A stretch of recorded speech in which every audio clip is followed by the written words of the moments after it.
이 본문을 보면서 첫 번째 떠올랐던 게 이제 보면 그 신천지에서 예전에 공개적으로 기독교인들을 데려다가 자기네 교리를 막 가르친 적이 있었거든요. 막 들은 다음에 한 분이 손을 들고 이야기했어요. 당신이 얘기한 그 그룹이 그 영어의 그룹이냐? 그렇다라는 거예요. 그런데 이 그룹이 영어의 그룹이 아니라 여기 온 본문도 그룹들 나오는데 이 그룹이 뭐냐면 천사거든요. 체루빔, 천사들. 그 그룹들의 6절 보시면 지성소 그룹들의 날개 아래라라고 이 그룹이 천사인데 신천지에서는 그것을 영어의 그룹, 모임의 그 그룹을 얘기한다라고 얘기해서 엉뚱하게 교리를 엮어갔었거든요. 그래서 그걸 가지고 신랄하게 비판했던 영상이 올라온 적이 있었는데 그 교리가 그래요. 그러면서 또 계속 교리가 지금 바뀌고 있죠. 이단들은 그렇거든요. 우리나라 가장 큰 이단인 하나님의 교회도 마찬가지죠. 하나님의 어머니가 아예 없었어요. 장길자가 안상홍이 죽기 전까지는 어머니 하나님에 대한 교리 자체가 없었거든요. 새롭게 만들어지는 거예요. 이게 이단들인 거예요. 진리는 영원히 계속되어지고 변하지 않습니다. 오늘 본문도 전체를 보게 되어지면 솔로몬이 이 신앙적으로 대단히 깨어있을 때인데 이때 가장 중요하게 여기는 게 뭐냐? 계속 나와 있는 게 말씀이에요. 말씀.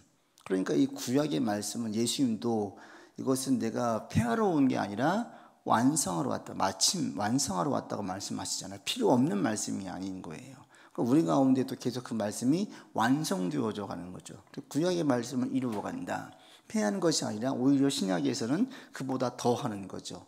그래서 한 예로 어떤 분이 꼭 교회에 11조를 해야 됩니까? 신약에는 보니까 없던데 그런 얘기를 하니까 그 목사님이 지혜가 있어서 떠올라서 신약에서는 11조를 한 게 아니라 사실은 12조, 13조를 했거든요. 밭 팔아가지고 내놓고 재산 팔아서 내놓아서 같이 섬기고 그들 가운데 종말신앙이 가득하다 보니까 초대교회는 힘에 지나도록 헌금을 했어요.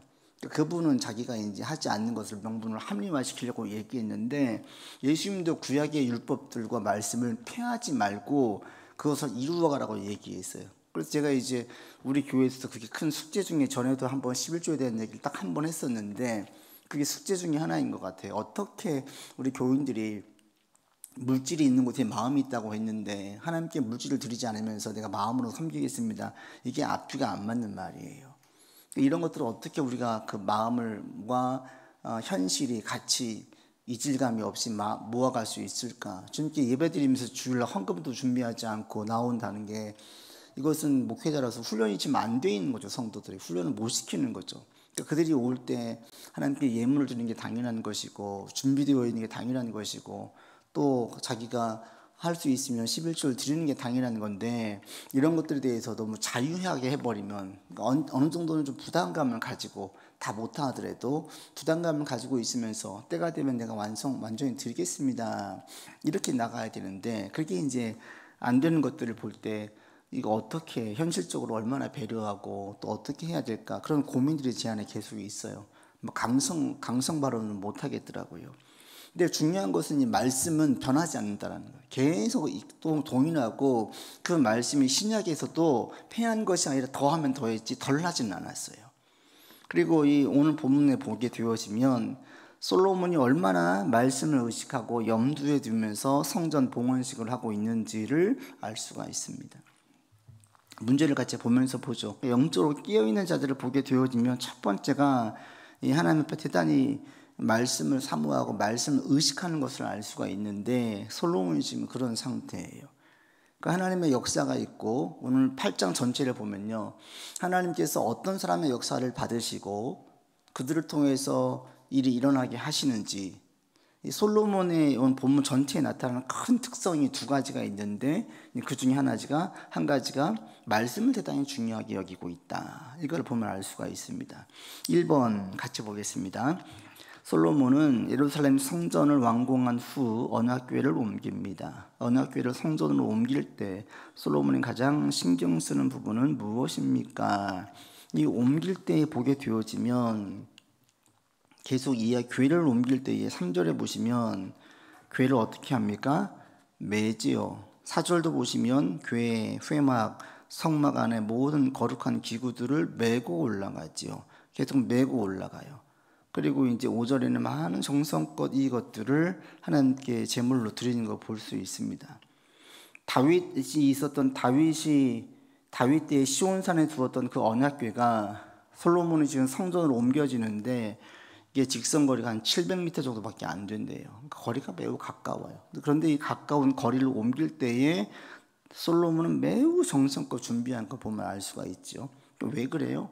이 언약궤가 성전의 중심인 거예요. 그리고 언약궤를 옮길 때에도 철저하게 말씀에 근거해서 옮기지 자기 식대로 또는 보기에 화려하게 좋게 하기 위해서 이런 걸 신경을 쓰지 않았고 철저하게 하나님께서 성전을 옮기는 방법을 민수기에서 어떻게 얘기하고 있는지 그 방법에 근거해서 옮기는 것을 보면 알 수 있어요. 그럴 때에 고앗 자손이 다 메고 가라 그랬잖아요. 성물들과 법궤를.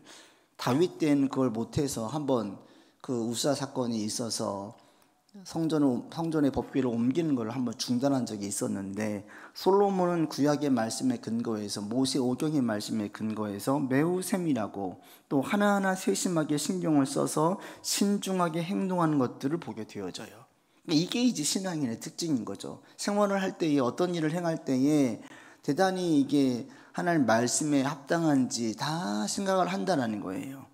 그냥 이게 하나의 행사로 보면 엄청난 행사가 될 수 있으니까 국가의 행사니까 아주 화려하고 의리의리하게 막 나팔을 불면서 잔치를 벌일 수도 있는데 솔로몬이 제일 신경 쓴 것은 뭐냐?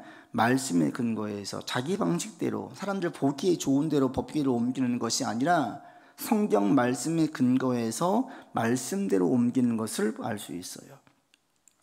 그리고 2번도 이제 같은 맥락에서 볼 수 있는데 같이 봅니다. 성전에서 가장 중요한 물건은 언약궤입니다. 언약궤 안에는 무엇이 들어있으며 이를 통해 하나님께서 무엇을 가장 중요하게 여기시는 것을 알 수 있습니까? 하나님과 가까이 하기 위해 우리가 무엇을 가장 중요하게 여겨야 함을 알고 있습니까? 9절 보시면 성전 이 법궤 안에 뭐가 있다고 얘기하냐 같이 읽겠습니다. 그 궤 안에는 두 돌판 외에 아무것도 없으니 이것은 이스라엘 자손의 애굽 땅에서 나온 후 여호와께서 저희와 언약을 맺으실 때에 모세가 호렙에서 그 안에 넣은 것이더라. 원래 거기에 세 가지가 있었죠. 아론의 쌍난 지팡이, 그리고 만나, 그리고 또 한 가지가 모세가 했던 십계명. 그런데 이 모세 시대부터 이 솔로몬 시대, 사사 시대까지 거치고 오면서 그 500여 년간의 시간이 흘러지면서 이게 없어지고 법궤만 남았어요. 말씀만 남았어요. 두 돌판, 십계명에 있는 돌판만 남은 거죠. 그러니까 이 법궤가 하나님의 임재를 상징했는데 가장 중요한 게 뭐였어요? 말씀인 거예요. 말씀보다 강조하고 중요할 건 없는 거죠. 그러니까 이 교회도 마찬가지인데 우리 개인적인 신앙생활도 마찬가지인데 우리가 무엇에 근거해서 신앙생활을 해야 되고 교회가 무엇에 근거해서 세워져 가야 되느냐? 말씀이에요. 성경에서 교회는 뭐라고 얘기하느냐? 교회는 뭡니까? 교회는 오늘날 성전이 아니죠. 성전은 구약의 개념이에요. 성전은 거룩한 장소. 우리 이제 그래도 교회에 대해서 되게 이제 그 좋은 의미로 성전이라고 막 얘기하잖아요. 그 의미는 이제 알겠는데 엄밀히 말하면 그건 구분하고 우리가 쓰면 좋을 것 같아요. 성전이 홀리 플레이스거든요. 거룩한 장소인데 구약에서는 오늘 본문에 보시면 솔로몬이 이 성전을 얘기해요. 누군가 여기 와서 기도하고 또 누군가 여기를 향해 기도하면 응답해 주시기를. 그러니까 특별한 장소인 거예요. 그런데 바울이 완전히 바꿨죠. 우리가 성전이다. 교회는 그래서 예배당인 거예요. 여기에서는 예배드리는 자리이고 장소가 중요한 게 아니라 모이는 사람들이 중요한 거예요. 그리고 우리가 지금 있는 우리들이 다른 곳에서 예배드리면 거기가 예배당이 되고 거기가 교회가 되는 거예요. 초대교회 때는 가장 많았던 교회가 가정교회였어요. 모임을 따로 하지 않고 집에서 모여서 예배를 드리는 거예요. 좀 큰 집에서 모였어요. 그 마가의 다락방처럼. 그들은 이 2층이 옥상이 평평히 있기 때문에 120명이 모일 정도로 큰 평이 있었던 거죠. 거기가 예배 드리면 그게 예배당인 거예요.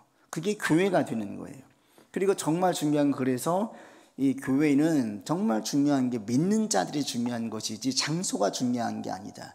이게 신학적으로 왜 중요한지 아십니까? 그게 이 가톨릭과 기독교의 큰 차이이기도 해요.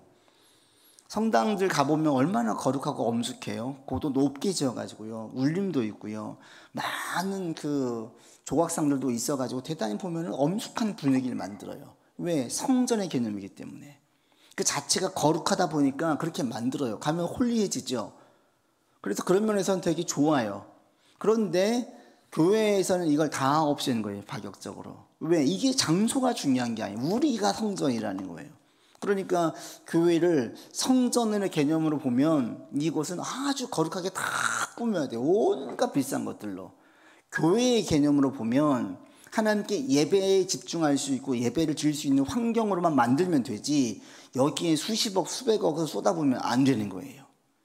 교회를 짓고 교회를 하기 위해서 엄청난 돈을 들일 것이 아니라 그 돈은 하나님의 사람을 세우고 각 성전을 세우는데 선교라든지 교육이라든지 이런 쪽으로 하고, 교회는 모든 사람들이 하나님께 예배 드릴 때 불편함이 없고 집중할 수 있을 정도로만 만들면 되는 거예요.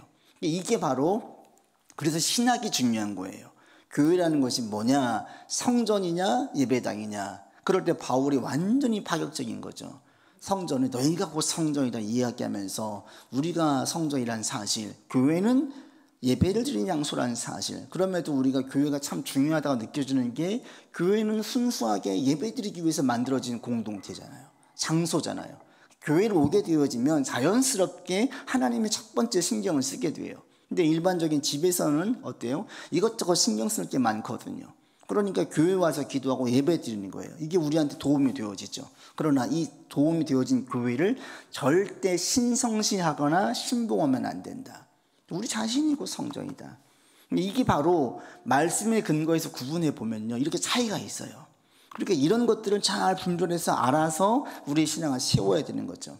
그런데 의외로 많은 분들이 혼합 종교처럼 짬뽕 되어져 있어요. 믿으면서 또 세상적인 것들도 같이 들어와서 이게 신앙이 열심인 것처럼 혼동하고 혼재되어지는 경우도 참 많이 보게 되어져요. 그게 그래서 말씀을 통해서 깨우치고 알게 해야 되는 거예요. 솔로몬은 지금 성전을 지을 때 매우 세심하게 말씀의 근거에서 하는 걸 볼 수가 있고요. 그리고 두 돌판만 남았다라고 얘기해서 이 돌이 십계명을 가장 중요하게 여기는 것을 알 수 있습니다. 그래서 솔로몬이 성전을 지을 때 가장 중요하게 여기고 염두한 게 뭐냐? 말씀을 가지고 말씀의 염두에서 하고 있는 것을 우리가 알 수 있습니다. 그 본문들이 쭉 보면은 7절, 8절 그 채를 덮었고, 채가 지성소에서는 보이는, 성소 안에서는 보이는데 밖에서는 보이지 않고, 이 채가 뭐냐면 폴이에요. 폴, 기둥이에요. 기둥. 그 기둥들을 볼 수 있느냐 볼 수 없느냐, 그러니까 성전 안에서는 보이고 밖에서는 안 보이고, 그러니까 하나님의 영광이 그 안에 성전 안에서는 임한다는 것을 상징적으로 보여주는데, 그렇게 이해하시면 될 것 같습니다. 3번 같이 보겠습니다. 솔로몬은 성전 봉헌식을 하며 하나님께 기도를 드립니다. 솔로몬은 성전을 짓는 큰 일을 완성할 수 있는 공을 누구에게 돌립니까? 15절 같이 읽겠습니다. 왕이 이르되 이스라엘 하나님 여호와를 송축할지로다. 여호와께서 그의 입으로 내 아버지 다윗에게 말씀하신 것을 이제 그의 손으로 이루셨도다. 누가 이루었습니까? 하나님께서 이루었다라고 얘기해요. 네, 나 솔로몬이 이루었다라고 얘기하지 않고 하나님께서 이것을 이루셨습니다 라고 얘기해요. 20절도 가보시면 똑같습니다. 20절 같이 보겠습니다.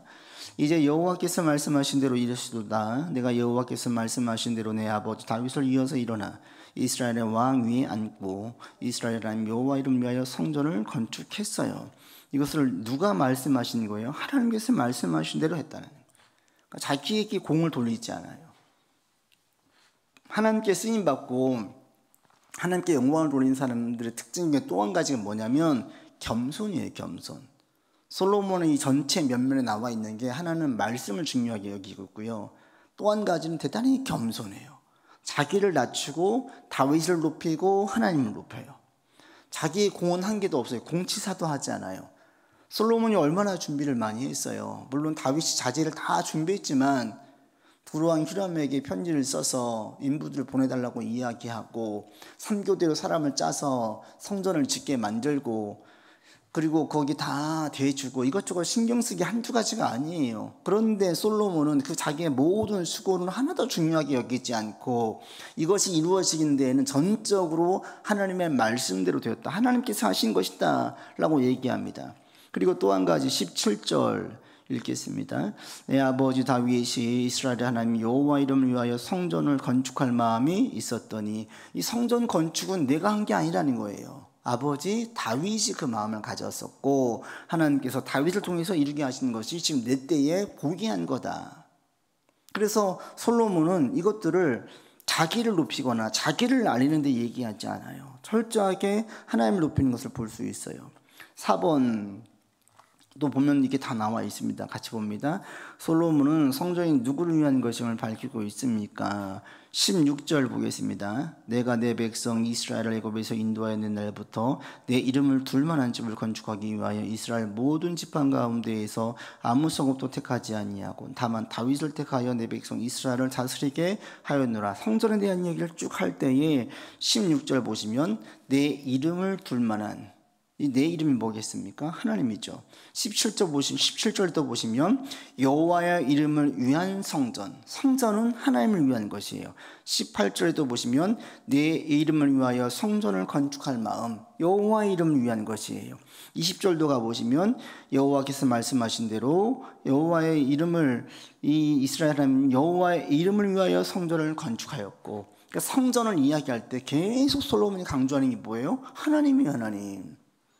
자, 여기는 다 신도시인가 집들이 있어요. 집을 딱 지었어요. 집을 딱 분양받았고 내 자가가 됐어요. 그럴 때 뭐라고 얘기해요? 아빠가 얼마나 수고했고 엄마가 얼마나 수고했고 이렇게 나가는 거예요. 집 주인이 누가 되는 거예요? 그 수고한 자들이 되는 거예요. 솔로몬이 주인 될 수 있는데 이 정체성이 분명한 거예요. 성전은 내가 지금 한 것 같은데 솔로몬은 싹 뒤로 빠지고 하나님의 집이고 하나님을 위한 것이고, 그리고 이것은 다윗이 처음에 시작해서 이루어진 것이지 자기가 한 게 아니라는 거예요. 그래서 솔로몬이 이때 보면 대단히 겸손하고 여호와 앞에 딱 서 있는 그 솔로몬을 보게 되어져요. 그래서 성전이 곧 성전의 소유주가 자신이 아니라 하나님이라는 사실을 분명하게 밝혀요. 오늘 마찬가지예요. 교회의 주인 누굽니까? 하나님이신 거예요. 목사도 아니고 장로도 아니고 어떤 열심히 누군가도 아니고 헌금 제일 많이 한 사람도 아니고 교회 세상에서 하이클래스에 있는 누군가 그 사람도 아니고 교회의 주인은 예수님이고 하나님이다. 이것이 분명하게 드러나고 자꾸 알려지는데 우리가 신경을 써야 된다. 있다 보니까 막 목사가 더 높아지고 누군가가 높아지더라 이게 아니라, 그렇다면 그게 이제 우리한테 고민거리가 돼야 되는 거예요. 어떻게 하면은 사람이 높여지지 않고 주님이 높여지는 쪽으로 방향을 칠 수 있을까? 이게 우리 가운데 있어요. 해야지. 그러면 이게 하나님께 영광 돌리는 교회가 되는 거예요. 개인도 마찬가지예요. 우리가 누구예요? 우리의 주인은 예수님이라는 거예요. 내가 성전이니까 하나님의 이름을 위하여서 내가 있는 거예요. 예수를 믿었을 때 우리를 통해서 예수 이름이 알려지기를 원하시지 우리가 잘 먹고 잘 살면서 호의호식하기를 원하시지 않는다라는 거예요. 그러니까 이게 계속 우리 안에 훈련되어지고 방향성을 잡아서 나가야 되는 거예요.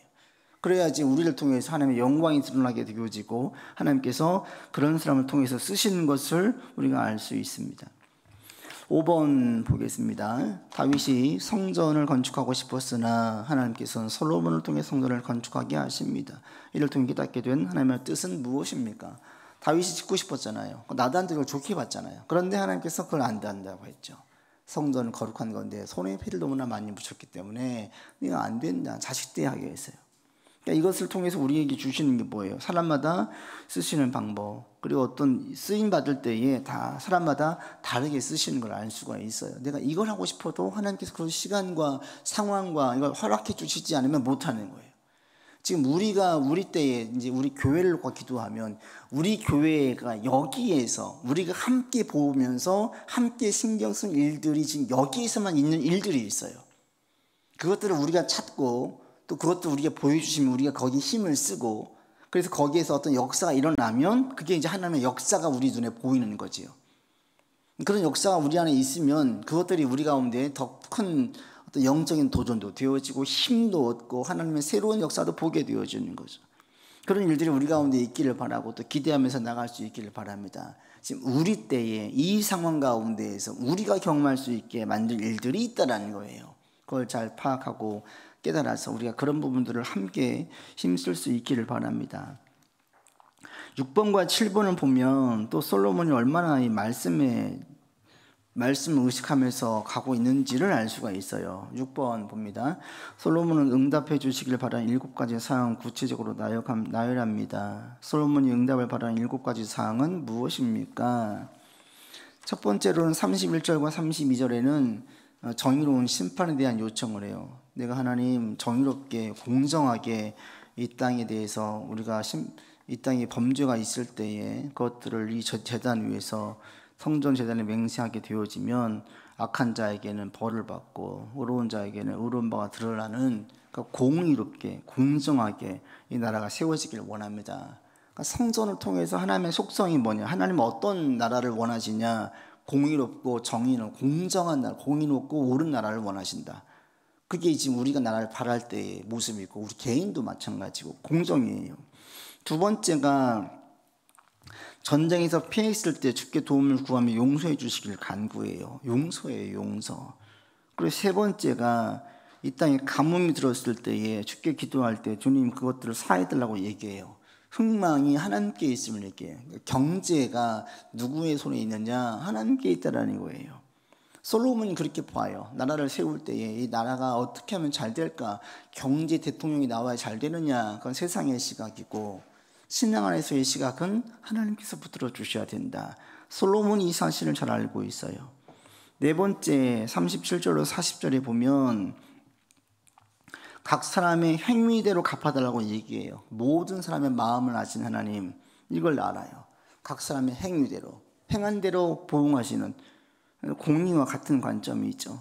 그리고 다섯 번째는 이방인에 대한 강구하는데 이방인도 성전 향해서 기도하면 들어달라고 얘기해요. 왜? 세상 모든 사람들이 주님을 알고 경유하길 바라면서 이게 성전을 통해서 폐쇄적인 곳이 아니라 열려 있는 거죠. 우리 하나님이 아니라 세상의 모든 사람들도 하나님을 알 수 있도록 그 성전을 사용해 달라고 기도하죠.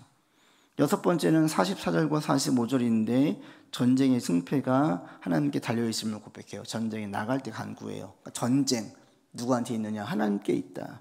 우리가 말하는 세상에서 어떤 성공, 경쟁하잖아. 이 모든 것들을 다 승리를 누가 주시느냐? 하나님이 주신다는 거예요. 솔로몬은 이 사실을 분명히 알고 있어요. 그리고 일곱 번째는 죄로 인해서 적국에 포로가 되었을 때 기도하면 징계 포로지에서 죄를 고백하면 성전을 향해서 기도하면 들어달라고 얘기해요. 그래서 백성들의 그 안위를 위해서 기도하는 걸 볼 수 있습니다. 솔로몬이 보시면 여기에서 자기가 내가 어떻고 이런 거 하나도 없어요. 전부 다 하나님께로부터 다 온다라는 거예요. 나라를 바르게 세울 때 어떻게 해야 되는지가 솔로몬 가운데 이 로드맵이 딱 그려져 있어요. 이게 잘 되어 있는 거죠. 지금 우리도 막 대선 준비로 막 대통령 후보들 나와서 이야기하잖아요. 어떻게 나라를 세워야 되느냐, 솔로몬은 어떻게 해야 되느냐, 이렇게 여기 다 담겨져 있는 거예요. 성전을 놓고 기도하는 걸 통해서 솔로몬이 나라를 어떻게 세워나가고자, 이게 나중에 이제 이방 여인 때문에 그 변질돼서 문제였지, 이게 지켜졌으면 그게 계속 갔겠지요. 7번 보고 마치겠습니다. 같이 읽습니다. 솔로몬은 백성을 축복하며 기원합니다. 솔로몬을 축복하며 기원한 내용은 뭐냐? 두 가지를 얘기하고 있는데요. 한 가지는 하나님이 함께 해주시고 율법을 지킬 수 있도록 백성의 마음을 주님께 향하게 해주시길 기도해요. 그래서 일상에서 하나님의 의와 정의가 시행되기를 간구해요. 그러니까 이 정의, 공의가 얼마나 중요한지 여러분도 그것들을 할 수 있는 한 힘써서 지키려고 하십시오. 있는 자리에서 누군가 만날 때 정의롭게, 공의롭게 또 이 나라가 그렇게 될 수 있도록, 그러면서 백성들의 마음이 하나님께로 향할 수 있기를, 이 두 가지를 놓고 기도하거든요. 우리의 마음이 날마다 하나님께로 향할 수 있기를. 이게 우리의 똑같은 기도 제목이고, 그리고 우리 모든 성도들이 이렇게 되기를 바랍니다. 솔로몬의 성전이 교회로 생각해서 돌아볼 수도 있고요. 우리 개인에게 적용을 시켜서도 돌아볼 수 있어요. 그래서 우리가 어떻게 해야 될지, 어떻게 하면 우리가 쓰임받고 우리가 수고할 때 여호와의 영광이 임해서 이제 구름으로 임하지 않습니까? 하나님의 임재의 상징인데 하나님의 임재하셔서 그걸 받으시는 걸 볼 수가 있는데, 우리가 수고할 때도 어떨 때 받으시느냐? 솔로몬을 보게 되어진 두 가지인 거예요. 말씀으로, 철저하게 말씀 중심으로, 또 한 가지 매우 겸손하게 하나님을 위해서 자기를 높이지 않고 나아갈 때 이걸 받으시는 것을 볼 수 있습니다. 우리의 수고를 주께서 받으실 줄 믿고 우리 또한 이 같은 마음과 자세로 섬기고 봉사하고 하나님 위해서 힘을 쓰는 우리 되기를 바랍니다. 기도합시다.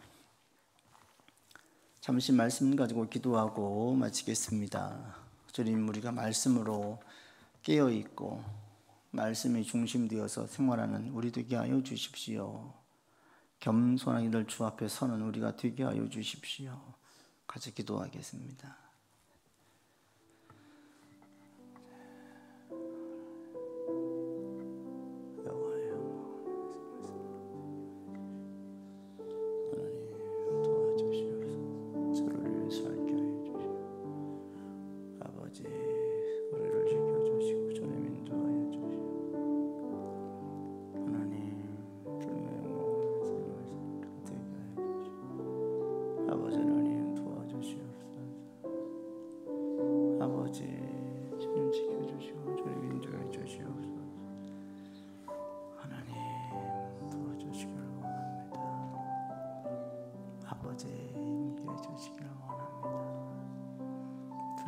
말씀으로 살피고 교회 가운데 자신 가운데 살피는 우리가 되게 하여 주시옵소서. 아버지 하나님, 우리를 붙들어 주시옵소서. 아버지 지켜주시옵소서. 아버지 하나님, 우리를 지켜주시고 우리가 분별하고 준비할 수 있게 하여 주시옵소서. 아버지 하나님, 늘 겸손을 우리가 되게 하여 주시고 겸손한 자로 서게 도와주시고 나아갈 수 있도록 주의 역사하여 주시고 아버지 하나님 인정해 주시고 주여 조정하여 주시옵소서. 하나님이여 인도해 주시고 주여 이끌어 주시옵소서. 아버지 하나님이 함께해 주시고 주님 도와주시옵소서. 아버지 주여 지켜주시고 주님 인도해 주시옵소서. 하나님이 함께해 주시옵소서. 아버지 도와주시옵소서.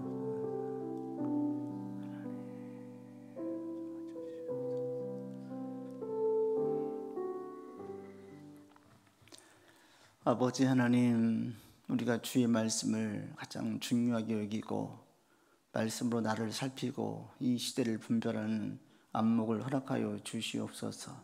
말씀을 상고하고 묵상함으로 우리의 삶에 깊은 깨달음이 있게 하시고 말씀을 통해서 좌우를 분별하고 나아갈 갈 길을 분명하게 아는 우리 되게 하여 주시옵소서. 나를 세우고 가정을 세우고 교회를 세우는데 말씀보다 우선할 것이 없습니다. 말씀을 통해서 잘 세워나가는 우리가 되게 하여 주시옵소서. 하나님, 또 겸손한 자로 서기를 원합니다.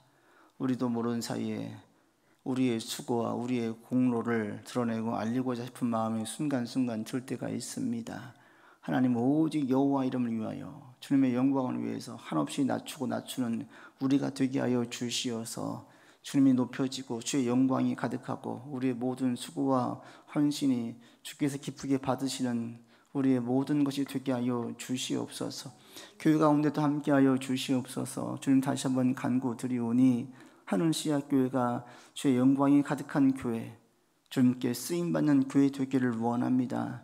날로 믿는 자가 더해지게 하여 주시고 주의 말씀을 상고하고 기도하고 주님 영광 위해서 살기를 힘쓰는 자들이 더해지는 교회 되게 하여 주시어 주님께 칭찬받고 아버지의 마음을 시원케 해드리는 교회 되게 하여 주시옵소서.